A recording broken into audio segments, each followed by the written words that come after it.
since the fourth quarter of 2016, the market has shifted to what I now refer to as the grumpy buyer's market.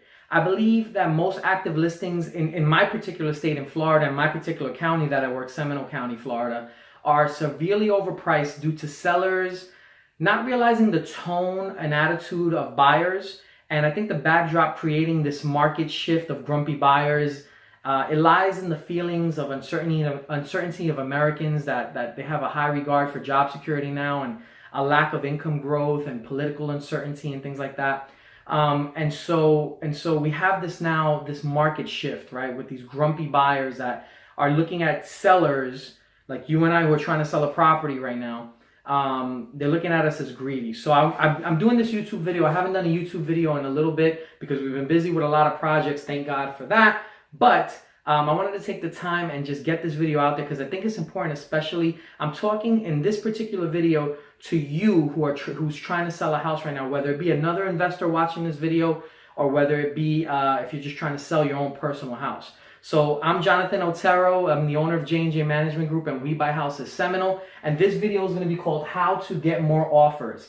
And in this video, I'm going to tell you the secret. And when I tell you the secret on how we list our property, it's not really a big deal. It's not really like something that we've invented that's this big, real estate thing that no one's ever heard of before. It's actually really simple, a simple process and a simple strategy. And this is why when we list our properties, we average no more than 8 days on market because this strategy just works.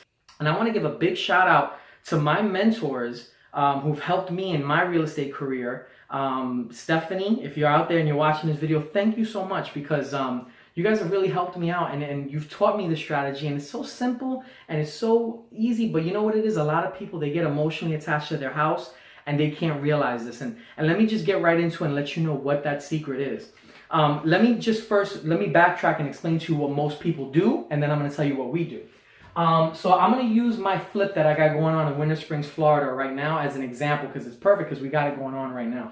So that property, we took a look at the comps and we double checked it and triple checked it, and we know exactly what that house is worth after it's fixed up. We call it the ARV, the after repair value. We know for a fact, we've double checked it, triple checked it ourselves. We've had other agents give us their opinion, a BPO, broker's price opinion. And we know for a fact that house, when it's all fixed up, is going to sell in this market for $210,000. There's no doubt in my mind that that's the number. $210,000 is what that house is going to sell for. So what most people do, what most sellers do, and I see this all the time because I'm taking a look at the comps. If you're in Seminole County, Florida, I saw your comp. I saw your house. And I know what you're doing, and I understand why we have grumpy buyers right now. Because you may have a similar house like mine, a 3-bedroom, 2-bathroom house that is about 1,200 square foot, and you have a pool in the back, and so you're looking at all those houses that are the same comps. That's your house there, and you're getting ready to sell your house. And you know, because you're looking at the same comps as me, you know that your house is worth $210,000, assuming you don't need any work to it. So what do? You list your house for $220,000. Well, why do you do that? And I have this dumb look on my face as I say that. Why do you do that? I don't know why you do that, but I'll tell you why I think you do that. Because most people think in real estate, if I list for a higher price, that leaves room for negotiations because people are going to try to make offers and lowball me. They're never going to give me what I ask. So I'm going to ask for higher. So then you come in here and then we negotiate and kind of try to meet somewhere in the middle. Wrong way, wrong strategy. Especially it's the wrong strategy if you're someone like myself who's an investor who wants to get in and get out real quick, or if you're motivated to sell your own personal house because you got a job relocation and now you need to move and you got to get rid of this mortgage because now you're going to have a second house in your new place where you're moving to, so you're going to have 2 mortgages, so you got to get out. Maybe you got a divorce, maybe you inherited a property and you just got to get rid of this house. Well, if you're motivated to sell your house for any one of those reasons, this strategy is horrible. Don't do it. This is the worst strategy to do because you're going to sit on the market for 30, 60, 90 days, even worse, 120 days or more, and you're going to become stale, and you're going to wonder, why is it that people don't look at my house? Why? My agent sucks. I'm going to fire my agent. Yeah, it's the agent's fault. Listen, there's bad agents out there. We all know that, but there's a lot of good agents too, and it's not always the agent's fault. Even though I'm not crazy about agents, that's another story, but I'm going to defend them here. It's not always the agent's fault, okay? They need to get their listings. They're trying to talk to you. They're trying to be reasonable, but it is what it is, right? You're being unrealistic, and you're using the wrong strategy. So I'm going to tell you, don't do that. And I'm going to tell you what we do. And I want to give a big shout out to my mentors in real estate. Stephanie, if you're watching this, thank you so much, because they taught me this, and this works, and it works time and time and time again. Whether the property is $200,000 or $2 million or $2, this works all the time in any type of sales, but particularly in real estate, this works very well. So don't do this. Let me tell you what we do and what helps us get an average days on market of 8 days on market. Let me show you what that is, okay? So we took a look at the comps, and we know, how do we get more offers? We know that this house is worth $210,000. So what we're going to do is we're going to list this house at 5% below market value. We're going to list it 5% below market value. Why do we do that? So that means that we're going to list this house when we get ready to market. And I'll show you on another video once we're done with this one and we get ready to list. I'm going to actually show you the listing. But we're going to list this house at 5% below 210. So if you're doing the math, it comes out to $199,550 or something like that. So let's just say $199,999. Okay? We're going to list at $199,999 or $199,995, something like that. But it's going to be under $200,000. We want to get that. We don't want to have a 2 in front of our listing. We want to have a 1 in front of it. And that's critical. And why would we do that? We've spent so much time on this property. I've already spent a month into it. I've done, before the month that we started working on it after we closed, it was a month before that we got it under contract, and we had to do our due diligence, and we had to pull title and inspections. And time has been spent. That you would think, why, if I spend so much time, I want to get full value. I want to get all my money. I don't want to leave money on the table. Why would I list at 5% below what I know the house is worth? The reason why is because what I said in the beginning of the video.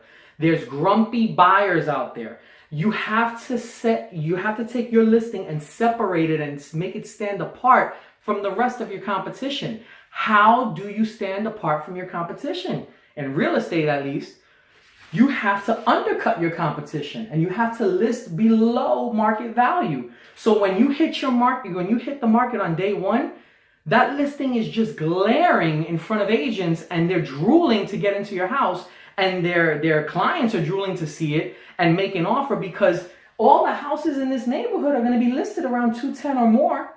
But then you hit the market with a house that looks great, that's in great condition, clean, just fixed up, or if it's your own personal house, the house is in good shape and nothing has to be done to it, and you're below market value by 5%. Normally everybody else is above market value. You're coming in below. What's going on? The greatest thing I love to hear is when I hit the market and I get a call from a real estate agent and he tells me, what's wrong with your house? I'm looking at the pictures online. It looks great. Something's wrong with it, and let me know what's wrong with it before I take my client there, because I don't want to waste anybody's time. And I say to them, there's nothing wrong with the house. It looks the way the pictures show is the way you're going to see it. Go there and take a look and see it. I love to hear that from real estate agents. Why? Because I know that this strategy, I know that we just pulled off this strategy in a great way. We've undercut the market severely that even agents can't believe how low we are. And the reason we do that strategy, why do we do this strategy? How do we get more offers? Because now we have all the visibility on our listing, and everyone else is not looking. No one's looking at the other listings. They're only looking at us. They come to our property. They see how great it is. They see that the pictures are spot on and everything's right. As a matter of fact, it even looks better in person than it does in the pictures. And then what happens? You get multiple offers. It's the greatest thing in the world for a real estate investor, and even if you're trying to sell your own house. Multiple offers are great. Why? Because they now start bidding the price back up to where it normally should be. So you don't even have to ask for the 210. You're asking for a lot less, but now because you have multiple offers, people start visualizing themselves living in the property. They start thinking about what it could be like if they bought it and they rented it out to someone else, how much cash flow it could come in. Whatever it is, they just envision themselves, I can make money on this property. I'll have equity as soon as I come into this property. Or if I at least get it to where it needs to be, where if I get it for market value, then at least I'm still getting a deal, because I know eventually in a year or two from now, real estate's going to go up and the property's going to appreciate and I'm going to make money from this. I'm going to have a good asset on my hands. So the reason why we do that is to get multiple offers. The reason we list 5% below is to get multiple offers, so it can drive the price back up to where we need it to be without having to ask for that price. Does that make sense? And in most cases, if you get a lot of multiple offers, it could even go above the asking price, which is even sweeter. Maybe the goal is to hopefully get it at 215. I'm an investor, so that's my goal. Your goal, if you're trying to sell your own personal house, you just want to get as much money as possible. And if 210 is your number and you're happy with that, great. That's the goal. If you get 215, hey, even better. But the point is that you have to list the house below market value so you can get multiple offers, so those people can fight it out without you having to negotiate with them, and they can drive the price back up to where you need it to be. And you won't have a grumpy buyer on your hands. You'll have people begging you to accept their offer. You'll sell it quick and fast, and you'll be able to use a strategy that works and that beats the market at their own game. So hopefully this video helped you out. Okay, I hope it's very simple. It's like I said, it's not a big secret. It's not rocket science at all. This is not like NASA had to invent this or anything like that. It's a very simple thing. Like I said, my coaches, they're great coaches, and they've helped me out and they mentored me, and they've done the right things, and they're successful in it for years and years and years in this business. So there's no need for me to reinvent the wheel. I just listen to what they say, I do what they do, and it just works. And I recommend to you, if you're trying to get through this tough market with these grumpy buyers, take a look at what your comps are, find out exactly, get to know what the comp is for your house, what that number is, and then just go 5% below it. List it at 5% below. I'm telling you, even though I know you think it may be crazy, you're thinking you're leaving money on the table, you're not. You'll get multiple offers, you'll get a lot of foot traffic, you'll sell your house quick, and you'll be a happy seller, and the buyer will be happy as well. And that's what real estate is all about. So hopefully this video helped you out. If you have any questions, if you're looking to sell your house to a real estate investor, call this guy right here, Jonathan Otero. Call us at 407-796-8557. The website and the phone number are right now at the bottom of the screen. It's WeBuyHousesSeminole.org. It's either right here or here. I don't know where I'm going to put it, but the video, it's going to have it right here at the bottom of the screen. Give us a call. We'll help you out. We'll love to. We're always looking for new projects. As a matter of fact, we're in the market right now looking for a new project. Also, now you can find me on Facebook. You can find me on Instagram. On Facebook, you just type in my name, Jonathan Otero. And in Instagram, you can just find me at Jonathan Otero. That's Jonathan Otero, Otero 14. So just give us a call, take a look at our videos, follow us. Hopefully you guys will like some of the stuff we post up. And we're always constantly posting up a lot of stuff on Instagram and Facebook always. Take a look at it, follow us there. Hopefully this stuff helps you out. And if you have any questions, give us a call. And if you're looking to sell your house, give us a call too. So happy selling out there. Get more offers. Good luck.